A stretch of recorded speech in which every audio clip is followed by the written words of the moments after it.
জুলাই আন্দোলন সবার। এই আন্দোলন কোনো দল বা ব্যক্তির একার নয় বলে মন্তব্য করেছেন বিএনপির ভারপ্রাপ্ত চেয়ারম্যান তারেক রহমান।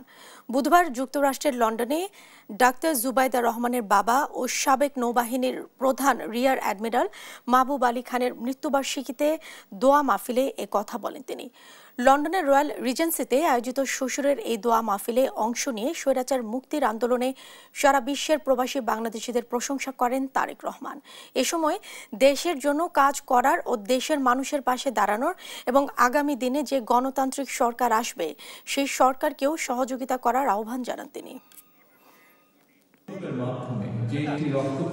আন্দোলনের মাধ্যমে দেশে পরিবর্তন এসেছে।